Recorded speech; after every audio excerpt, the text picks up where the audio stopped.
When I first started in office work, I used to freak out about bookkeeping. But then I discovered these 7 simple steps. I've spent years helping businesses just like yours conquer their bookkeeping nightmares. Trust me, it's easier than you think. Hi, I'm Brad, a CPA who's helped small businesses get their finances in order for over 15 years. Today, I'm going to share everything you need to know to get started with business bookkeeping. By the end of this video, you'll have a basic bookkeeping system for your business. No more stressing about transactions, I promise. Let's get started. First, let's clear up what bookkeeping actually is. Think of bookkeeping as putting a tag on every dollar that goes in and out of your business. You assign the tag so that all your money is easy to summarize, analyze, and find it when you need to. That process is the foundation for understanding your company's financial health and getting the information you need for those important tax seasons. Now you may be wondering, is bookkeeping the same as accounting? No. Bookkeeping is actually a subset of accounting. Let me break it down with a simple healthcare analogy.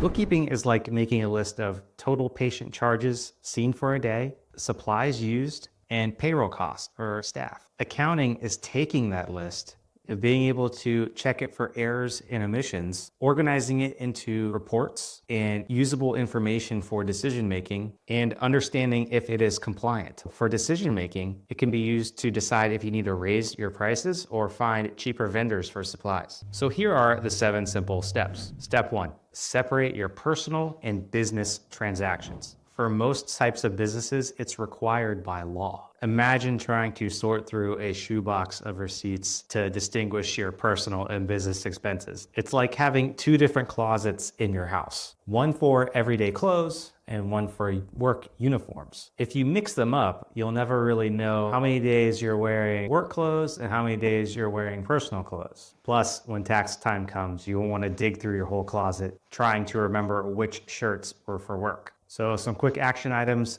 open a business bank account and keep all those transactions separate. Step 2, choose your business bookkeeping tool. You've got 2 main options. Old school is spreadsheets. It's possible, but it's very complicated and doesn't work very well for summarizing and finding the information you need. A modern approach is using an online bookkeeping service. There's really a ton of options. I personally recommend QuickBooks Online, and the reason is most accounting, tax preparers, and finance professionals in the United States know how to use QuickBooks. So if you ever needed to get a new professional to help you out with one of those items, the vast majority of the time, QuickBooks will be a very smooth transition.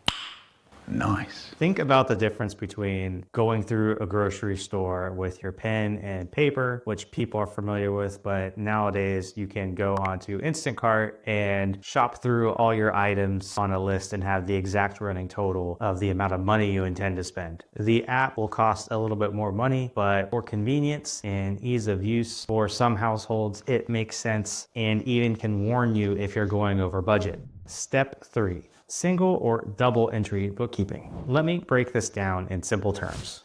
Single entry bookkeeping is like keeping a spreadsheet. You bought supplies, write that down in a row. You got an insurance payout, write down insurance collected, 100,000 in another row. It's simple and straightforward. Double entry bookkeeping is more comprehensive. It has 2 steps for each transaction, showing where the money came from and where the money went to. For example, if you buy medical supplies, the amount of money goes to a medical supplies account and additionally leaves the cash account. You can think of single entry bookkeeping as taking a photo of your face. Double entry bookkeeping is like taking a before and after photo. When you spend $100 at the store, you don't just need a picture of the money leaving, you need to show where the money went to. It's the whole story, not just half of it. Step 4, cash versus accrual method accounting. Let's make this super simple.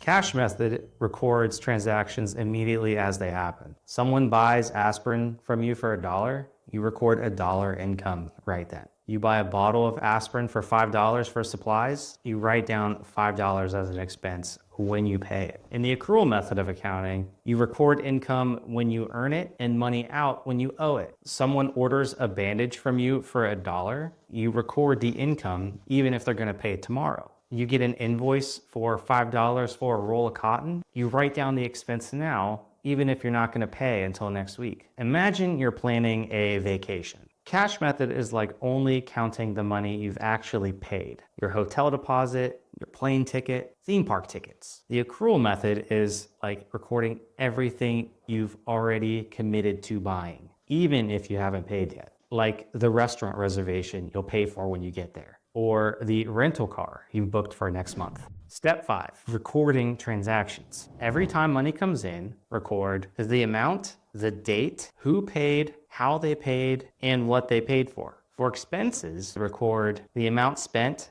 the date, who you paid, what you bought, and why. It's like having a dash cam in your car. Every trip gets recorded automatically wherever you go, what day you went and how long it took. If there's ever a problem, you can go back and check exactly what happened. Without records, it's just your word against someone else's in a wreck. And in the financial case, it's your word versus the IRS. So make your transactions recorded.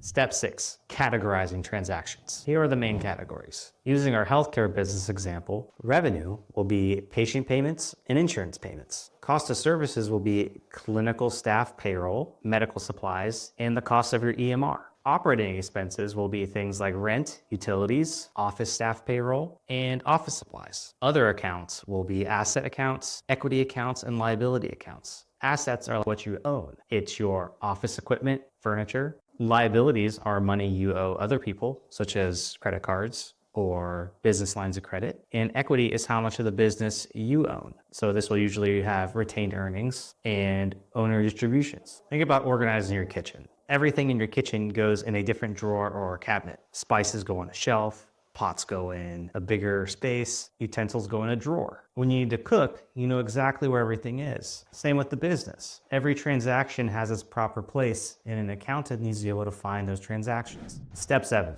storing transactions. This is like keeping important documents in your house. Birth certificates go in a special place, warranties in a folder, manuals in a drawer. You hope you never need them, but when you do, you hope to find them quickly. And just like having digital copies of your important photos, you want backups of your financial records too. So for your business, here's the important records to keep. Receipts, even small ones, invoices that you send and receive, bank statements for all your checking and savings accounts and credit cards, payroll records, tax documents, and legal documents. You can have both physical or digital storage options. Your bookkeeping software will house receipts and invoices for you. You just need to upload them and attach them to transactions. You can keep physical file storage cabinets, make sure they're fireproof if able, and use easy file naming conventions and back up everything in at least 2 places. So there you have it.